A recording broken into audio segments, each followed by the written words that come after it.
Bismillahirrahmanirrahim. Assalamualaikum warahmatullahi wabarakatuh. Ya teman-teman, di video kali ini gue pengen sharing ya. Gue pengen sharing satu pengalaman yang menurut gue ini bermanfaat banget buat gue sendiri terutama ya. Dan mungkin ini bermanfaat juga buat teman-teman. Makanya gue pengen sharing ini gitu. Jadi latar belakangnya adalah gue ngelihat anak-anak zaman sekarang itu kan kecanduan tuh pakai shorts, reels, talk gitu ya. Itu terjadi di anak gue sendiri gitu. Kayak misalnya mau makan, itu harus dipancing, dikasih stimulus untuk mau makan itu harus nonton reel, short. Nah, lambat laun, perlahan-lahan, semakin dia lama mengkonsumsi konten-konten singkat seperti itu, lama-lama tuh jadi kecanduan. Kecanduannya apa? Dia nggak bakal mau makan kalau misalnya nggak nonton, itu pertama. Yang kedua, lama-lama tantrum kalau nggak dikasih. Yang ketiga, dia udah mulai nggak dengerin kalau misalnya lagi fokus sama si tontonan TikTok yang singkat-singkat ini gitu. Nah, gue jadi prihatin. Nah, gue juga nyoba sendiri di gue. Ketika gue nyoba nonton konten-konten pendek kayak gini, short reels atau TikTok, sebenarnya TikTok enggak sih, tapi konten yang singkat seperti ini, durasi 1 menit sampai 3 menit, itu sangat mempengaruhi fokus gue konsumsi konten-konten dalam durasi panjang gitu. Panjang atau membaca atau menonton dalam durasi yang panjang itu sangat mengganggu. Menonton atau mengkonsumsi konten yang berdurasi panjang itu membosankan. Jadinya apa? Jadinya gue nggak bisa menikmati atau mendapatkan pelajaran dari konten-konten yang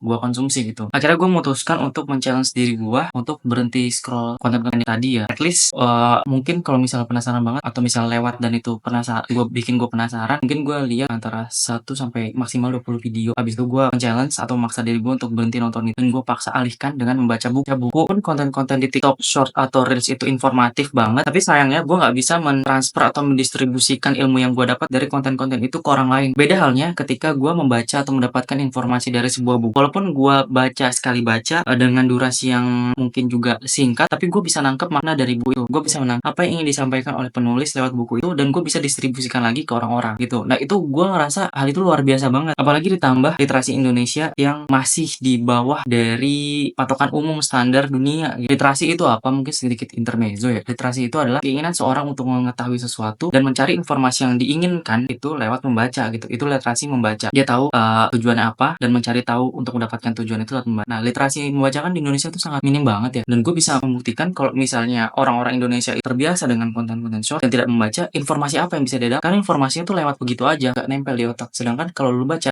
dikit aja gitu. Misalnya judul, seenggaknya lu tahu nama penulis karena di cover itu ada nama penulis juga. Lu penasaran gitu siapa sih yang nulis gitu. Atau lu bisa dilihat daftar isi, lu bisa menceritain lagi ke orang gitu, seru. Dan itu juga bisa melatih imajinasi lu. Ketika si penulis menceritakan suatu tokoh yang ingin diceritakan dalam buku itu, lu bisa membayangkan itu melatih imajinasi lu. Melatih imajinasi itu akan memunculkan jaringan-jaringan otak yang membuat otak lu sehat gitu. Ketika otak lu sehat, lu bisa hidup lebih baik dengan cara otak lu bisa memproses informasi atau fenomena-fenomena yang lu lihat sehari-hari dan memecahkan memecahkan masalah-masalah yang ada itu dengan sehatnya otak lu. Nah, di sini gue pengen ngasih tahu lu beberapa alasan kenapa shorts itu benar-benar bisa merusak otak lu gitu dari beberapa teori psikologi. Yang pertama itu adalah sistem reward otak dan juga dopamin. Jadi kalau misalnya lu mengkonsumsi konten-konten pendek kayak shorts, reels atau TikTok, video-video pendek ini kayak membuat lu tuh bahagia ketika lu udah konten yang emang seneng. Apalagi algoritmanya akan memberikan konten-konten yang lu seneng terus gitu. Entah itu dengan lu like, share atau juga lu komen, itu kan akan ditangkap oleh algoritma si platform sosial media ini memberikan informasi bahwa lu suka video itu. Itu yang pertama. Ketika lu seneng, otak lu akan mengeluarkan neurotransmitter yaitu dopamin. Dopamin ini akan memberikan lu kesenangan secara instan. Masalahnya, kenapa ini bisa berbahaya? Ketika lu mengkonsumsi konten pendek, terus dopamin lu itu muncul dengan rangsangan yang cuma ada di video pendek, lu akan kesulitan untuk mengkonsumsi konten-konten berdurasi panjang.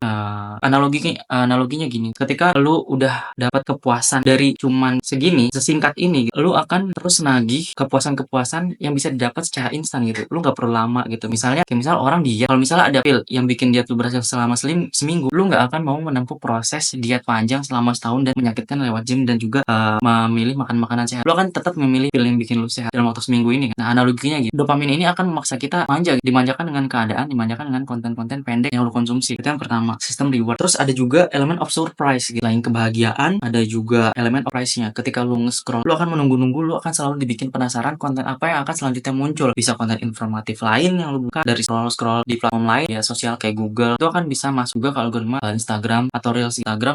Elemen of surprise itu yang akan lu tunggu terus. Kayak misalnya lu dengerin radio, kenapa sampai sekarang itu orang-orang masih ada yang bertahan mendengarkan radio? Ya untuk menunggu elemen surprise-nya. Nah, itu juga yang bikin lu bahagia. Yang kedua adalah otak lu akan terlatih untuk terus untuk hanya bisa di durasi pendek. Itu akan membuat kebiasaan, dan kebiasaan itu akan membuat jadi kepribadian. Jadi otak lu akan menganggap bahwa lu hanya mampu untuk memproses video singkat gitu. Selain dari video singkat yang membawa kebahagiaan singkat itu, lu akan males untuk mengkonsumsi konten-konten panjang dari lifespan-nya ya. Pending lu nonton video singkat itu akan sangat berbahaya banget. banget habitnya. Selain itu, bahayanya konten-konten pendek kayak gini, itu juga ada dari konsep infinity scrolling. Jadi lu scroll kapanpun, sampai kapan, kalau misalnya lu nggak stop sendiri untuk memaksa diri lu untuk stop scrolling, itu akan terus scroll. Sampai lu nggak tahu, bisa aja lu bisa nggak tidur gitu untuk scrolling terus, dopamin, lu akan dibanjir dengan dopamin, kebahagiaan gitu. Jadi ketika lu nggak dapat dopamin secara instan, otak lu akan nagih. Itu yang buat canduan. Jadi otak lu akan terus meminta lu mendapatkan kesenangan dari konten-konten pendek. Itu yang akan menyebabkan kecanduan. Kayak misalnya mungkin lu bisa scroll reel 8 jam sehari dengan intens, misalnya 2 jam gitu ya. Nah, tapi di saat lu misalnya lagi sekolah, belajar atau bekerja, otak lu tuh akan ngasih sinyal bahwa lu butuh itu lagi gitu. Akhirnya lu di tengah-tengah kerja scroll, akhirnya pas lu terusan scroll, kerjaan lu udah mulai terabaikan gitu. Nah, itu bahayanya ya. Nah, salah satu teori lagi yang bisa dijelaskan dari fenomena ini adalah flow and distraction. Flow itu adalah kemampuan seseorang untuk fokus dalam durasi panjang dalam suatu tugas gitu, dalam satu tugas. Nah, ketika lu mengkonsumsi konten-konten dari video-video pendek ini, kemampuan lu untuk mengolah atau mengelola informasi dalam konten-konten yang berdurasi panjang itu akan kesulitan. Karena tadi otak lu udah terbiasa dengan konten-konten pendek. Lu bayangin ini terus bergulir bertahun-tahun, lu mau jadi apa? Kalau misalnya lu nggak stop gitu, atau misalnya lu nggak nyetop anak-anak lu untuk terus nonton konten-konten pendek ini, anak lu akan jadi apa gitu. Sementara informasi itu nggak mudah untuk dikelola dalam waktu singkat, kecuali emang anak itu jenius. Itu pun juga akan berbahaya ketika udah kecanduan. Itu udah beda pasar lagi tuh, udah beda segmen lagi. Kalau misalnya stage pertama lu menghindari, kalau misalnya lu udah menghindari, lu akan terhindar juga dari kecanduan itu gitu. Nah, kayak misalnya pelajaran-pelajaran sekarang kan butuh kesabaran ya untuk bisa mempelajarinya, memaknainya gitu. Kalau misalnya kita lihat dari taksonomi Bloom, menghafal, memaknai, terus memproses, memproduksi, habis itu juga mengkritisi, itu kan tadi enggak itu ya. Itu kan butuh proses yang enggak instan gitu. Kalau misalnya anak-anak udah terbiasa dengan konten instan, otaknya udah terbiasa kerja mengelola informasi-informasi pendek, bagaimana dia mengelola informasi yang panjang, yang kompleks gitu. Masalahnya kan hidup nggak simpel ya. Banyak banget fenomena-fenomena kompleks yang akan kita hadapi gitu. Bagaimana otak kita terlatih untuk memecahkan masalah yang kompleks ketika kita hanya mengkonsumsi informasi-informasi berdurasi pendek. Jadi kesimpulan dari video ini, menurut gue pengen ngajak teman-teman untuk stop scrolling. Seenggaknya kalau nggak batasi lah sehari, mulai dari misalnya tadi 8 jam, bagi 2 jam, bagi 2 lagi, 2 jam, sampai jadi sejam, sampai lu bisa membatasi sama sekali. Ubah ke hobi-hobi lain yang lebih bermanfaat gitu untuk kesehatan otak lu. Masalahnya kita nggak tahu kan otak ini dibutuhkan banget kan. Otak ini dibutuhkan untuk pemecahan masalah yang kompleks. Lu nggak bisa menggunakan otak lu dengan baik, kan sayang. Nah, mungkin mudah-mudahan video ini bermanfaat buat teman-teman. Kalau misalnya bermanfaat, silahkan di like, share, dan subscribe. Mungkin cukup sekian dari gua. Wassalamualaikum warahmatullahi wabarakatuh.